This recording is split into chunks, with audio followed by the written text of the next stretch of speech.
बर्फ तो ऐसे गिर रही है जैसे मनाली को भगवान एंटार्क्टिका बनाने के मूड में है।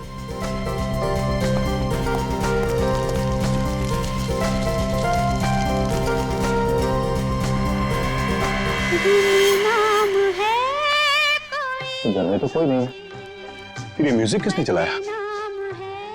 पूरब, माया, गौतम, पूरब,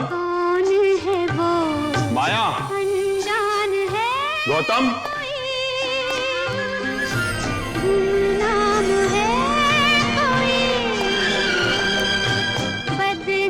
अगर बच्चे नहीं है तो फिर कौन है? कौन है यहां? कौन है?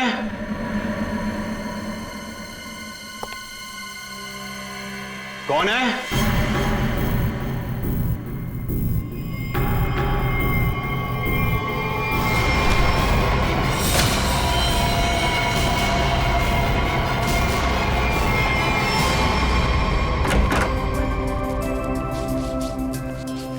गौतम, इधर मत कर। क्यों? इधर मत जा, फिर मुझे साफ करना पड़ता है। मत। अच्छा मैं तुझे ही साफ कर दूंगी। तुम तो लड़ना झगड़ना बंद करो, डैड घर में ही है। अच्छा है, तो मैं अब डैड से गौतम की शिकायत करती हूँ। डैड देखिए ना इसे, पूरा घर गंदा कर रहा है। Dad, dad, dad, dad, dad, dad.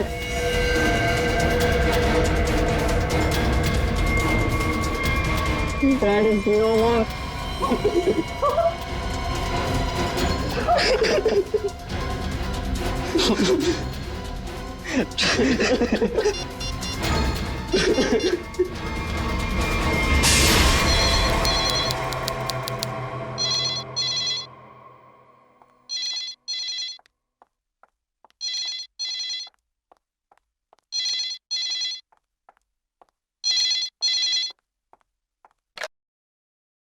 Hello, हाँ वो लोग आ गए हैं और किसी भी वक्त घर पर पहुंचने वाले हैं।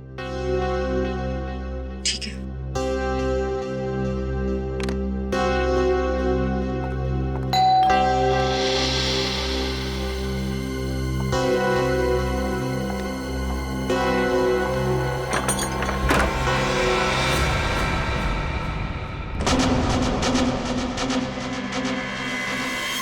Oh my God! क्या हुआ किलोरी? आ गए वो लोग? वो लोग तो नहीं आए, लेकिन ये ताबूत कोई छोड़कर गया है और कोई यहाँ दिख भी नहीं रहा। ये जगन का ताबूत होगा, लेकिन ये तो बच्चे लेकर आने वाले थे। हाँ, पर बच्चे तो यहाँ नहीं है। जब मैंने दरवाजा खोला तो बस ये ताबूत यहाँ रखा था। तुम एक काम करो, पूरब को फोन करो, पूछो कहाँ है वो लोग। हाँ।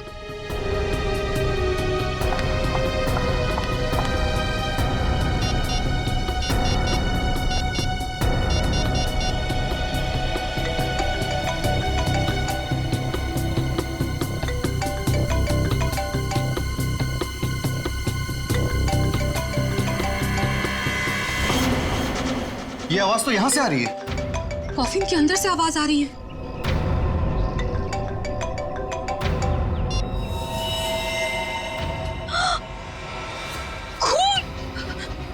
खून! Oh my God! कुछ तो गड़बड़ है। पुलिस को फोन करो जल्दी। 1 मिनट, तुम पैनिक मत हो, खोलकर देखते हैं ना।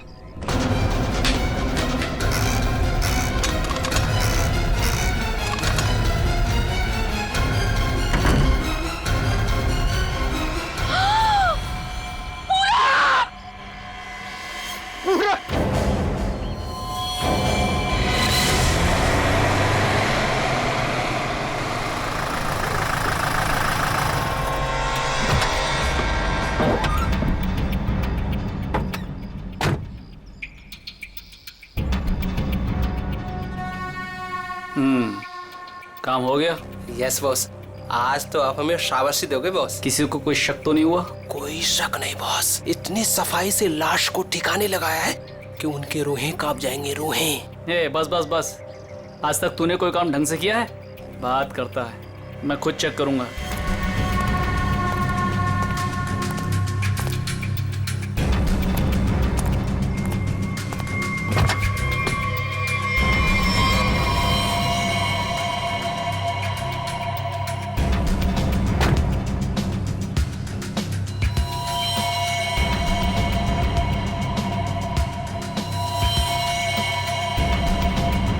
अबे क्या हुआ बॉस? मेरी किस्मत खराब थी जो मैंने तुझ जैसे निकम्मे को काम पे रखा। ऐसा क्या हो गया बॉस? ये देख, ये है तेरा सफाई वाला काम। हाँ, तू लाश ठिकाने लगाने गया था या अपनी पूछ लगाने गया था तू? पूछ? अबे पूरे रास्ते पर तू खून के निशान लगा कर आया। सीआईडी वाले इसी पूछ को पकड़कर हमारी गर्दन तक पहुंच जाएंगे। अरे तुझे कितनी बार बोला कि लाश ठिकाने लगाने के बाद सफाई पर सही से ध्यान दिया करो। बोला था ना, एक बार बात तेरे भेजे में नहीं घुसती क्या? बात करता है। अब क्या करे बॉस? क्या करें? मैं बताता हूँ तुझे, रुक। मन तो करता है ना तेरा खून भी इसी रास्ते पर बहा दूं। अरे शक्ल क्या देख रहा मेरी? ये मुसीबत को ठिकाने लगा और सफाई वही कर। जी बॉस। ए चल बॉस चल, खुद भी मरोगे और मुझे भी मरवाओगे। चल।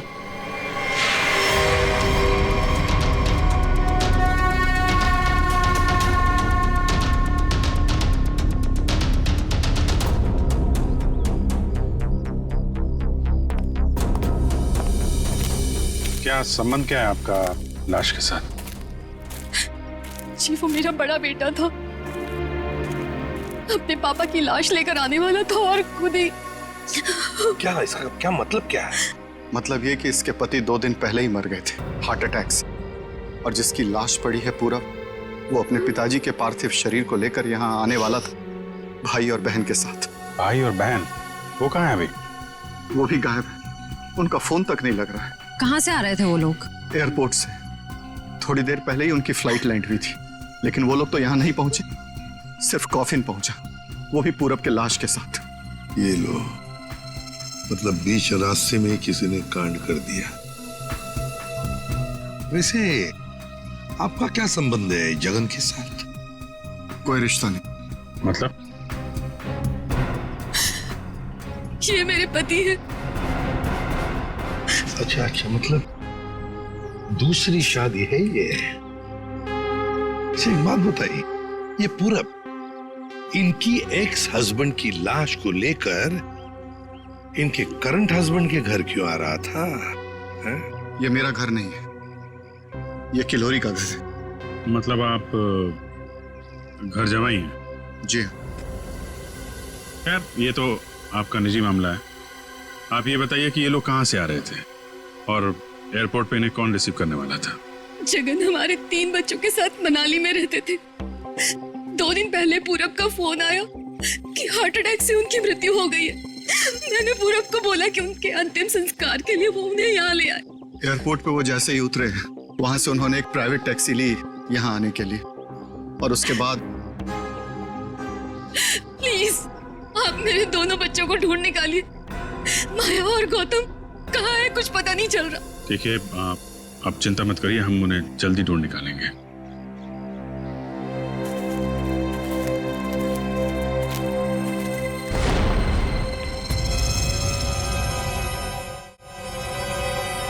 तो ये देखो, उनकी रेलगाड़ी लगती है। Yes sir. निखिल सर देखो, ये रेलगाड़ी कौन से स्टेशन से होके आई है? चलो भैया चलते हैं। चलते हैं भैया का क्या मतलब है? अपना मुंह दिखाने आया था तू यहाँ पर? मतलब ये है कि एक लाश पड़ी हुई है, उसका खून हुआ है, किसने खून किया है ये तो आप पता लगा ही लोगे ना। महान हो आप लोग तो मेरा क्या काम है यहाँ? इसको नहीं बुलाऊं तो इसके कान में से धुआं निकलता है कि हमें बुलाया नहीं, ये तो यूं केस सॉल्व कर देते, यूं खूनी को पकड़ लेते। और अभी लाश को सूंघा तक नहीं और चल पड़ा। हाँ सूंघ लिया तो फिर मुंह खोल ना। लाश को सूंघने के बाद क्या पता चला ये बताने के बगैर सरपट भागे क्यों जा रहा है? देख फारूक, 2 बच्चे गायब है, इस औरत के 2 बच्चे, और ऊपर से बाप की लाश भी गायब है। लाश गायब है तो मैं क्या करूं? लाश बन के लेट जाऊं यहाँ पर? लाश ढूंढना आप लोगों का काम है, तो ढूंढो ना। पूछो किसी से, ढूंढो कि ये कैस्केट कहाँ से आया था। मैं क्या करूंगा इसमें? अच्छा तू जा। ठीक है। अरे एक मिनट सर, हमें इस केस में आपकी जरूरत है। आप देखो भैया, वो तो हर केस में तुम लोगों को मेरी जरूरत पड़ती है, पर तुम लोग मानते कहाँ हो? यार छोड़ो इसको अभी। अरे सर प्लीज एक मिनट। अरे सारुंके साहब, आप अपने ज्ञान का प्रकाश डालिए ना इस केस पे। इसके चेहरे पर अंधेरा छाया, ये क्या प्रकाश डालेगा? कुछ बोला? नहीं, ये हमारे आपस की बात है, तुम लगे रहो। ये ताबूत कहाँ से आया? ये लो, एयरपोर्ट से। अरे तो एयरपोर्ट जाओ ना यार, यहाँ क्या कर रहे हो तुम लोग? तो जाएंगे ना साळुंखे जी, पर आप क्यों मैदान छोड़ के भाग रहे हो? भाभी, आपके हस्बैंड की लाश आ गई। नहीं, मेरे बेटे की लाश आई है। क्या कह रही हैं आप? इतना सारा खून क्यों बह रहा है? मुझे बहुत डर लगता है खून से। शांति प्लीज। ना खून इसलिए बह रहा है क्योंकि इनका खून हो गया है।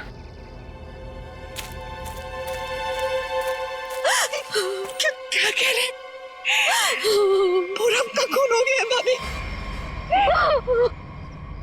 वैसे आप, ये मेरी बहन है और किलोरी की ननद। लेकिन भाभी, इसमें पूरब की लाश है तो आपके हस्बैंड की लाश कहाँ है? साळुंखे, अगर 5 साल के बच्चे की तरह मुंह बना के नखरे नहीं करता ना, तो अब तो कोई सुराग मिल जाता तुझे।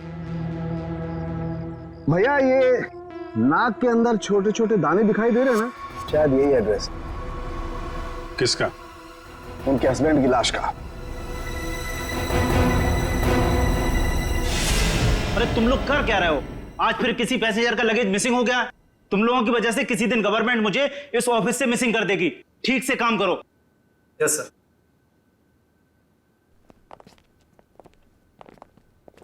सर, आप लोगों का भी कुछ मिसिंग हुआ है क्या? अब लोग सीआईडी से।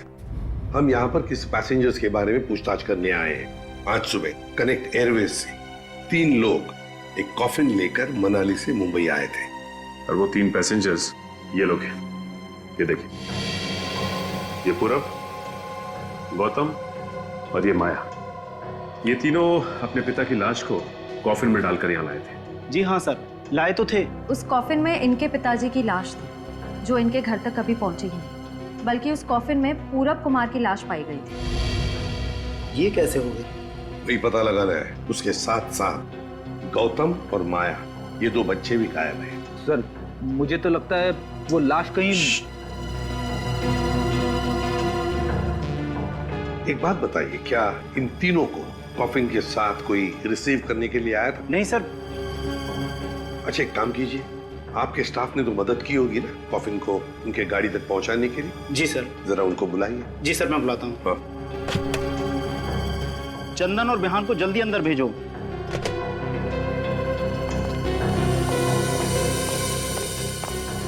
क्या हुआ सर? आज सुबह कनेक्ट एयरवेज से कॉफिन आया था। हाँ साहब। उसके बारे में सीआईडी वाले आपसे कुछ पूछना चाहते हैं। सीआईडी साहब, हमने कोई गड़बड़ नहीं किया साहब। हम तो अपना बस काम कर रहे थे साहब। हमने तो बस उस कॉफिन को उस गाड़ी में चढ़ाया था साहब। एक मिनट, तुमने कोई गड़बड़ नहीं की है। सिर्फ इतना बताओ कि जब तुम ये कॉफिन यहाँ से उनके गाड़ी तक ले जा रहे थे, तो उस दौरान उसके बीच में कभी कोई मिलने आया था या कोई ऐसे कुछ भी हुआ था क्या? हाँ साहब, हम उन तीनों को लेकर जब यहाँ से बाहर निकले, उनके सब जो लड़की थी ना, उसको एक फोन आया सर। पता नहीं क्या बात हुई, फिर वो अचानक से कहने लगी, पार्किंग में एक नीली वैन खड़ी है, ये कॉफिन वहां ले चलो। अच्छा, वैन के ड्राइवर को देखा तुमने? नहीं साहब, वैन के ड्राइवर को तो नहीं देखा, लेकिन साहब वैन का नंबर मुझे याद है। गुड, तो नंबर दो। XY 026813। सचिन, पता लगाओ इस नीले रंग के वैन का। पूरब, गौतम और माया, 3 बच्चे अपने पिता जगन की लाश को लेकर मनाली से मुंबई आते हैं। लाश को कॉफिन में लाते हैं बाय एयर। मुंबई पहुंचने के बाद वो अपनी मां को फोन करके बताते हैं कि वो मुंबई पहुंच गए और साथ साथ वो कॉफिन भी। मगर जब ये कॉफिन उनकी मां किलोरी के घर पहुंचता है, तो कॉफिन में से निकलती है बड़े बेटे पूरब की लाश। जगन की लाश गायब है और उसके साथ साथ गौतम और माया दोनों बच्चे भी गायब हैं। तीनों के तीनों गायब। सर, हो सकता है कि जिस वैन में वो लोग लाश लेकर जा रहे थे वो वैन कहीं रुक गई हो और शायद वहीं पे कुछ हुआ हो। बस तो इसीलिए तो उस ड्राइवर की जरूरत है हमें। वो ड्राइवर कौन था, उस गाड़ी के बारे में डिटेल, सब कुछ चाहिए हमें। सर वैन के रजिस्ट्रेशन नंबर से मैंने मालिक का पता लगाया। फिर मालिक का कहना है कि वैन तो कुछ महीने पहले ही चोरी हो गई। ये लो। सर, इसका मतलब अब गौतम और माया की जान को खतरा है। बड़ी बारीकी से प्लानिंग की है, खतरनाक प्लानिंग की है। देखते। ओए, अंकित, कुछ मिला? हाँ बस, ये देखो, ये मिट्टी कॉफीन के नीचे लगी हुई। इस मिट्टी में इस कॉफीन का पता। मिट्टी में पता? हमें तो नहीं दिखा। उसके लिए सालूखे की नजर चाहिए। सरुंखे, कॉफिन का पता तो हम लगा ही लेंगे, पर पूरब की लाश इस कॉफिन में आई कहां से? ये पूरब की नाक बताएगी बॉस।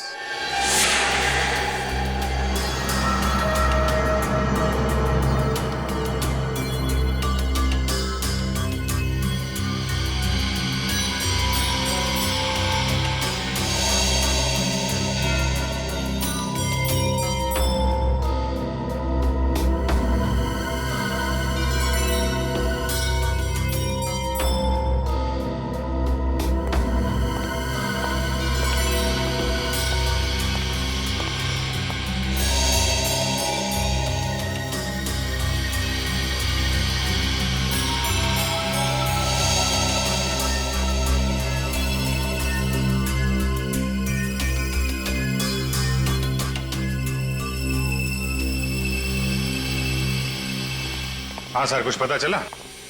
भाई अभी तक तो शक पर ही काम कर रहा है। शक दूर नहीं हुआ? हो गया, शक दूर हो गया।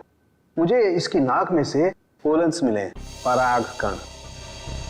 सालुंखे साहब, वो कैसे पता चला? फॉरेंसिक पोलिनोलॉजी से। सालुंखे साहब, ये क्या है? रेडी, ये फॉरेंसिक साइंस की एक अलग टेक्निक है। सर इसमें क्या होता है? निखिल, इस टेक्नोलॉजी से हम बहुत छोटे पार्टिकल्स लाइक माइक्रो पार्टिकल्स को स्टडी करते हैं, जो कि फूल, पौधे, कपड़े, मिट्टी, ऐसे कई सारी चीजों में पाए जाते हैं।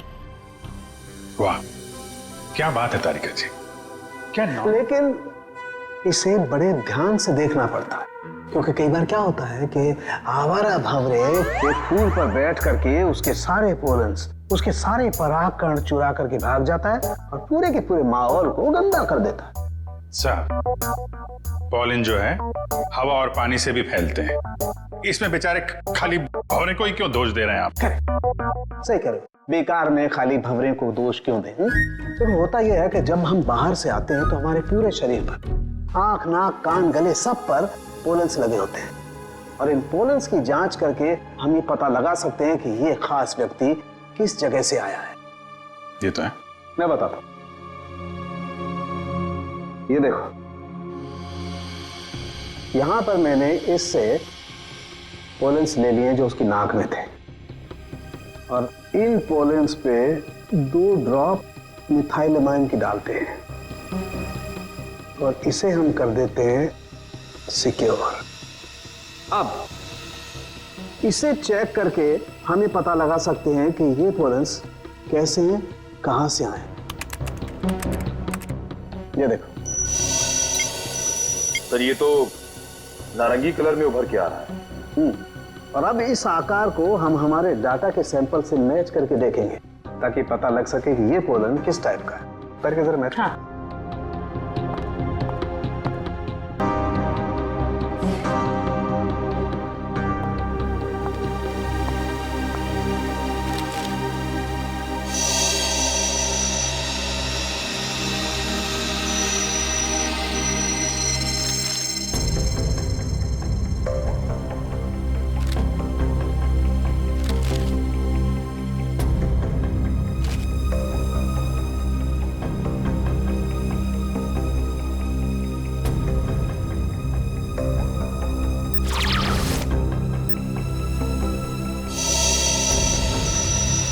वाओ सर, ये तो पॉलेंस की पूरी लाइब्रेरी है। एक पॉलन कहाँ पैदा हुआ, धरती पे कहाँ पाया जाता है, पूरी डिटेल्स है इसमें। फॉरेंसिक साइंस की इस टेक्निक की वजह से क्राइम स्पॉट का पता लगाना बड़ा आसान हो गया है। मिल गया मैच।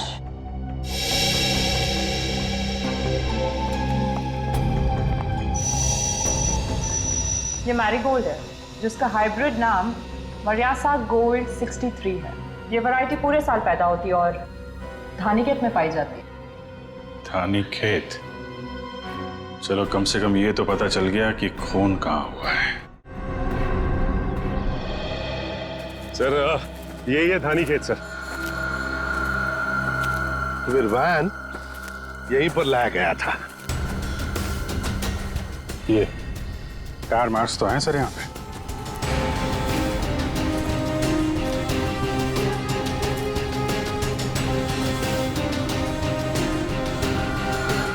बस ये उसी वैन के टायरों के निशान।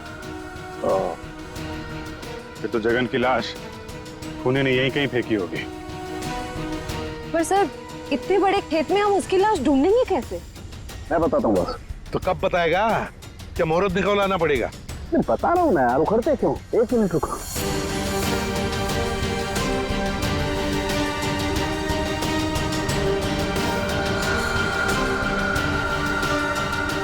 ये देखो, ये मैंने फूल के पोले निकाले। अभी मैं जिस दिशा में उड़ाऊंगा और ये उड़ करके जहां जाएंगे समझ लो फूल भी उसी दिशा में हुआ है। लेकिन सर यहाँ तो हवा ना के बराबर है, ये कैसे पता चलेगा कि हवा किस डायरेक्शन में है? ये मुर्गा बताएगा। मुर्गा? हाँ निखिल, मुर्गा। ये मुर्गा है ना, किसान लोग अपने खेत में अक्सर लगाते हैं। इस मुर्गे से पता चलता है हवा का रुख कहाँ पर है। जिस तरफ हवा चलती है ना उस तरफ ये मुर्गा मुड़ता है और इसका फायदा होता है पेस्टिसाइड डालने में, हवा के हिसाब से। उस तरफ देखते हैं सर। हाँ चलो देखो जरा आसपास कुछ दिखता है क्या? सर। हाँ सर वहां पे कोई लेटा है? चलो देखते हैं।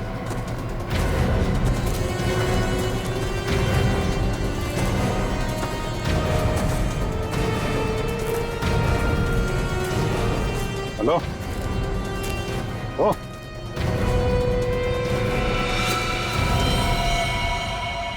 ये तो जगह है सर।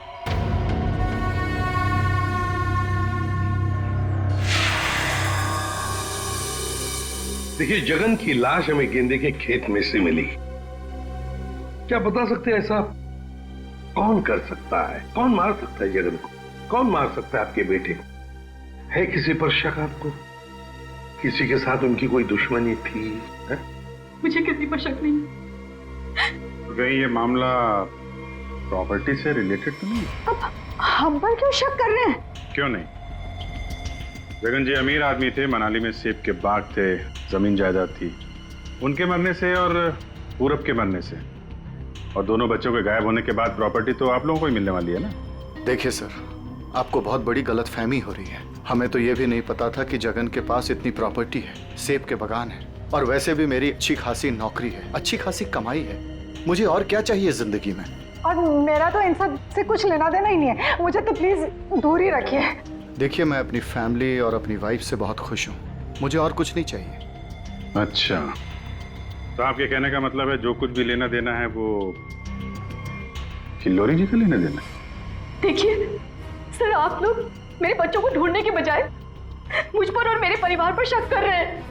नहीं नहीं नहीं नहीं नहीं किल्लोरी जी, हम आप लोगों पर कोई इल्जाम नहीं लगा रहे किल्लोरी जी। हम तो बस सच्चाई जानने की कोशिश कर रहे हैं। ऐसे एक बात जरूर कहूंगा आप लोगों को, सच्चाई आपके लिए बहुत फायदेमंद होगी।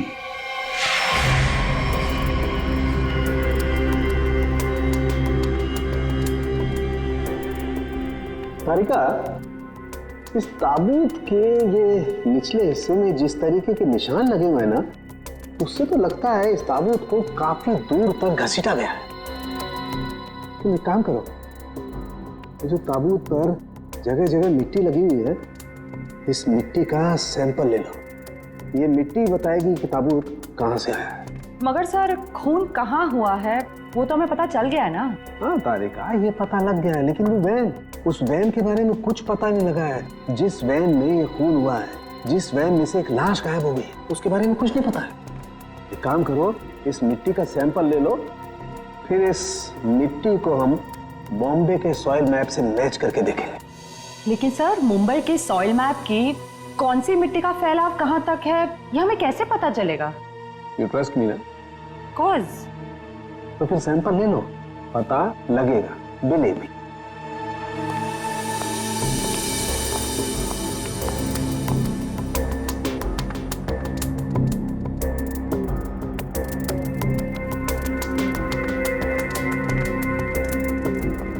अरे सालू के साहब फिर से पढ़ाई शुरू कर दी आपने? भाई क्या करें, तुम लोगों की मदद करने के लिए पढ़ाई तो करनी पड़ेगी। अरे लेकिन ऐसा है क्या इस ताबूत में जो इतनी मोटी किताब की जरूरत पड़ गई? इस पढ़ाई की जरूरत क्यों पड़ी, ताबूत बताएगा। वो कैसे? कॉफिन में मिले इस मिट्टी का हम सेडिमेंटेशन टेक्निक से एनालिसिस करेंगे, उससे सब पता चल जाएगा।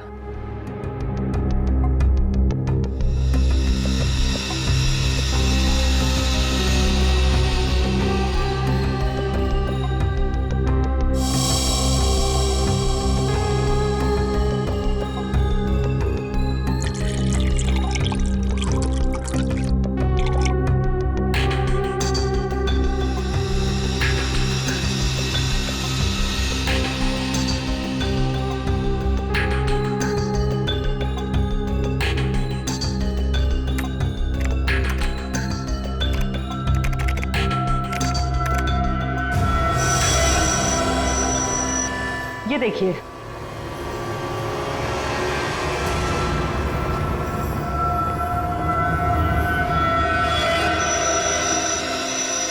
ये तो घास जैसा कुछ लग रहा है। देखो, अब देखो, ये घास नहीं है, ये मोलासिस है, गन्ने के वेस्ट से जो निकलती है, जहां पर गुड़ बनता है। मतलब ये ताबूत वहां पे ले जाया गया था जहां पे गन्ने से गुड़ बनाया जाता है, शुगर फैक्ट्री। सर मुंबई के आसपास 2-4 शुगर फैक्ट्रीज हैं। अच्छा सालुका साहब, ये मिट्टी किस एरिया की है, कुछ पता चल सकता है? हाँ बिल्कुल पता लग सकता है।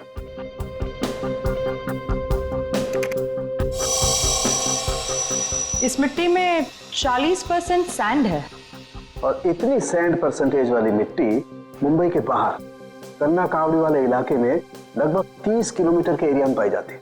पर हाँ, ये मिट्टी ज्यादा रेत और ज्यादा आयरन होने की वजह से काली दिखाई देती है। सचिन, पता करो उस एरिया में कोई शुगर मिल है क्या?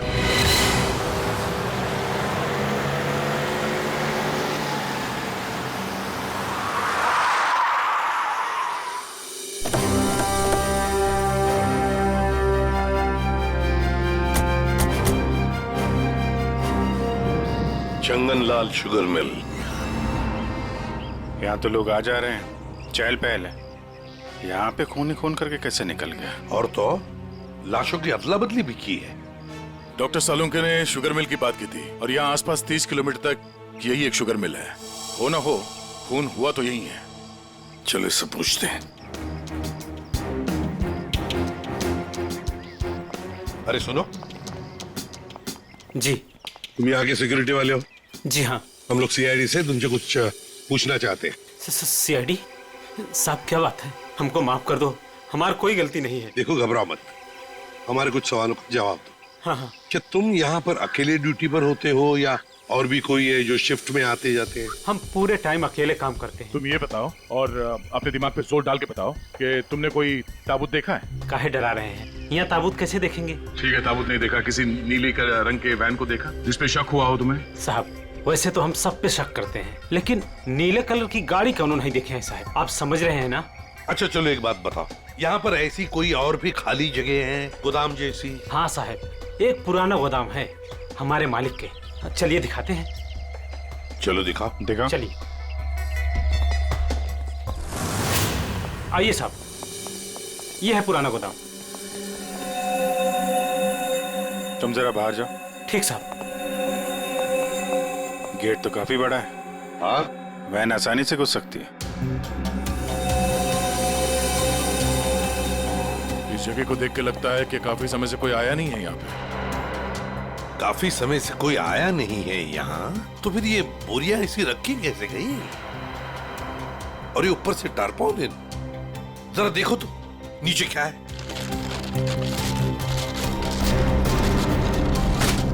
ये देखा?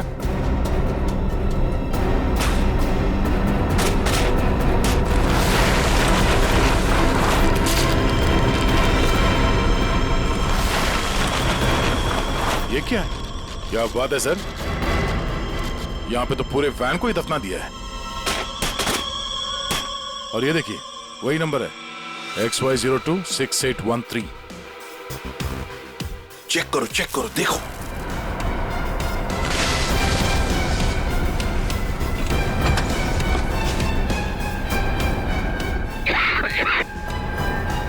माय गॉड, इतना सारा खून। लगता है 24 घंटे से ज्यादा पुराना है। अभिजीत, लाश इसी वैन में से ले जाई गई है। काम करते हैं, पूरी की पूरी वैन को फॉरेंसिक लैब भेजते हैं।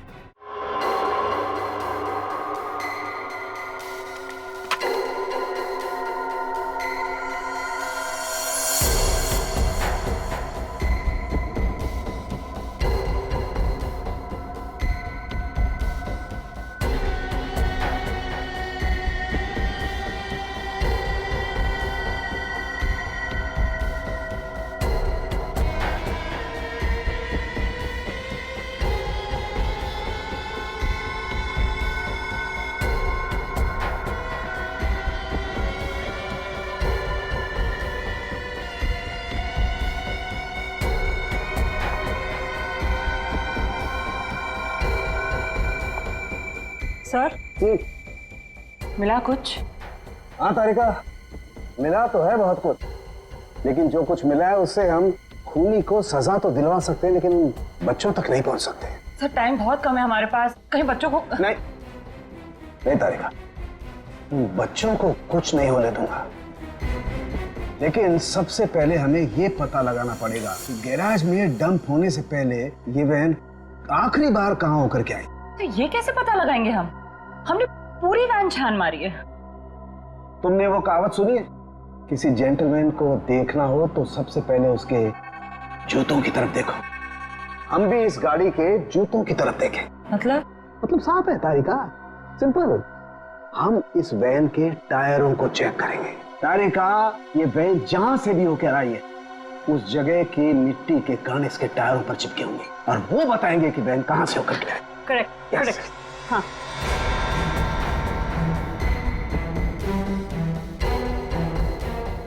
जरा एक फोर्स पर पेट्रोल डिश लाओ।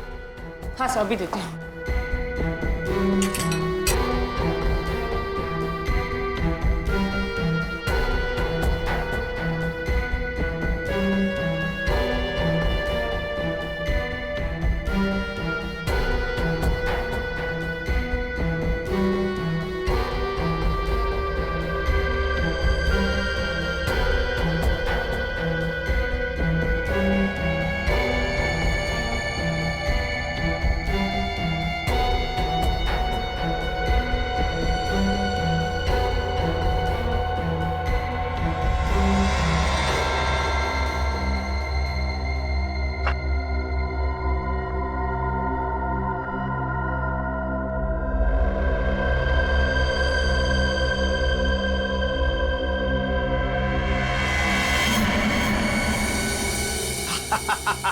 Got it!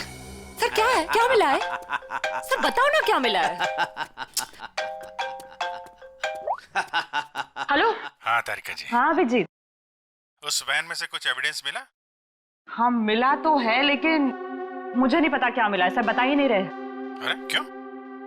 डॉक्टर साहब हैं कहाँ? यहीं पे हैं, कूद रहे हैं, गॉटेड कर रहे हैं। अरे उन्हें ऐसा क्या मिल गया कि जो बरसात के मेढक की तरह कूद रहे हैं? पता नहीं, मुझे कुछ नहीं बता रहे, तुम ही बात कर दो।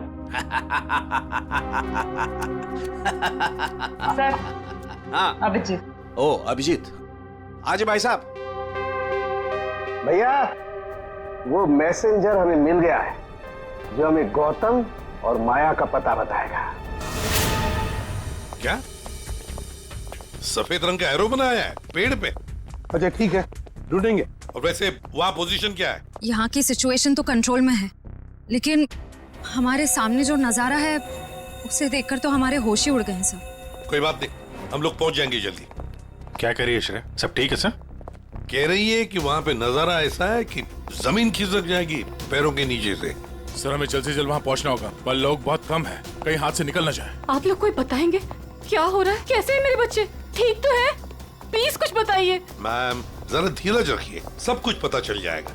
कुछ बताया होगा ना फोन पे उसने। आखिर हमारे बच्चे मिले कि नहीं मिले, कुछ तो मालूम होगा ना। देखिए अभी कहने सुनने से कुछ नहीं होगा, जो भी है वहाँ पे चलने के बाद ही पता चलेगा।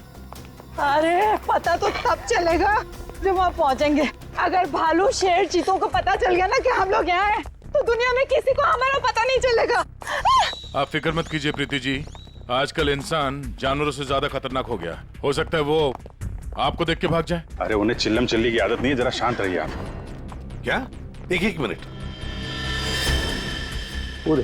श्रेया, वो सफेद निशान वाला पेड़ मिल गया। सर उस पेड़ से राइट लेकर 200 मीटर स्ट्रेट आ जाइए। 200 मीटर राइट में।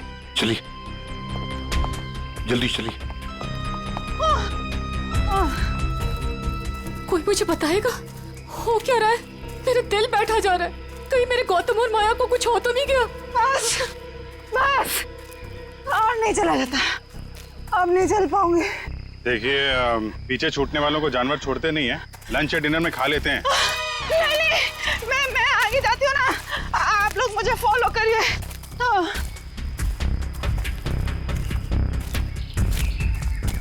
संभाल के, संभाल के। आश्रय सर वो देखिए सर।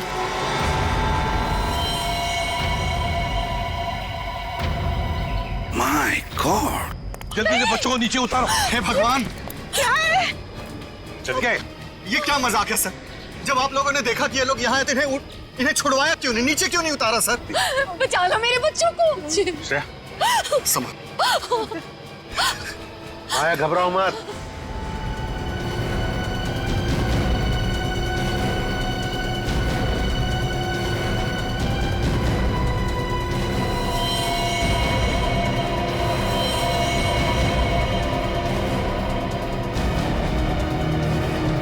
अब भेजो भेजो उसको।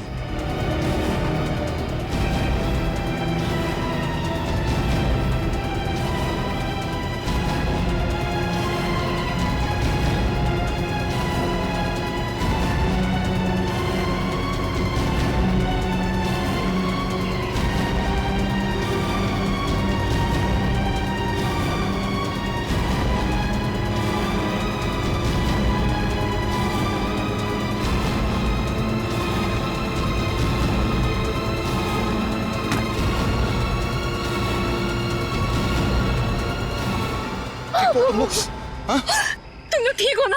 बंद कीजिए अपना नाटक, हमारी इस हालत के जिम्मेदार आप ही हैं। बच्चे कहते हैं ना हमें, तो क्यों डाला अपने बच्चों को मौत के मुंह में? तो अच्छा हुआ सीआईडी टाइम पे आ गई, वरना आपने भैया की तरह हमें भी मार दिया होता। क्यों खिलोरी जी, ये बात क्या है? बच्चे आप ही पर इल्जाम लगा रहे? मुझे भी कुछ समझ में नहीं आ रहा है। मैं तो इन लोगों से इतना प्यार करती हूँ, मैं क्यों मारूंगी इन लोगों को? बात तो सही है, सवाल जायज है। एक माँ अपने ही बच्चों के साथ ऐसे कैसे कर सकती है? देखिए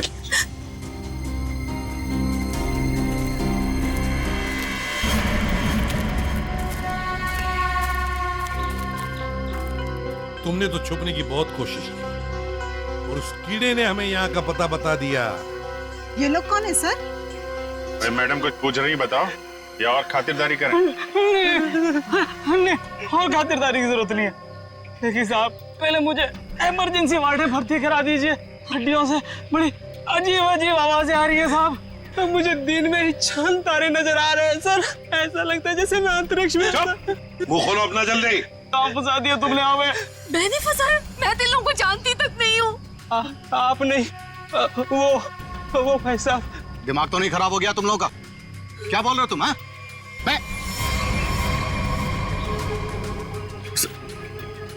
वाकई आप मल्टी टैलेंटेड हैं। Husband come kidnapper come murder, all in one. क्या बात है विक्रम, तुम? भैया क्यों किया तुमने ये सब? और क्या करता? इसके तीनों बच्चे मेरे छाती पे सांप की तरह लौट रहे थे। विक्रम, तुमने बोला था कि तुम हमारे बच्चों को मुझसे भी ज्यादा प्यार करोगे, और तुमने मेरे एक बेटे को मार दिया और बाकी दो को मारने की साजिश की। जिस मकसद के लिए मैंने तुम्हें फंसाया उस पर तुमने पानी फेर दिया।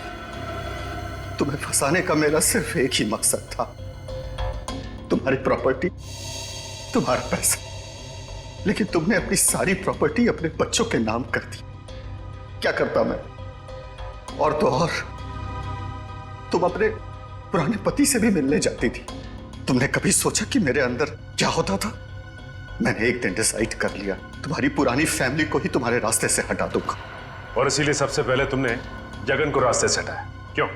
हाँ, इसलिए मैंने अपने रास्ते से सबसे पहले अपने पहले कांटे को हटाया, जगन को। अपनी पत्नी को झूठ बोला कि मैं बॉम्बे से बाहर जा रहा हूं, और एक दिन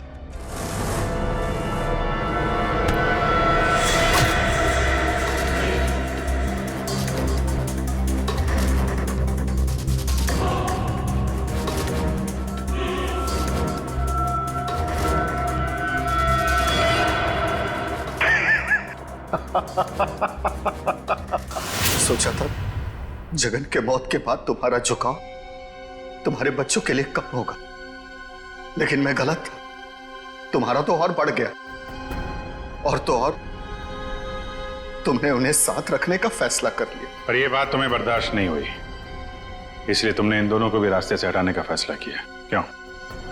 विक्रम, मैंने तुम पर इतना भरोसा किया, तुमने सब बर्बाद कर दिया।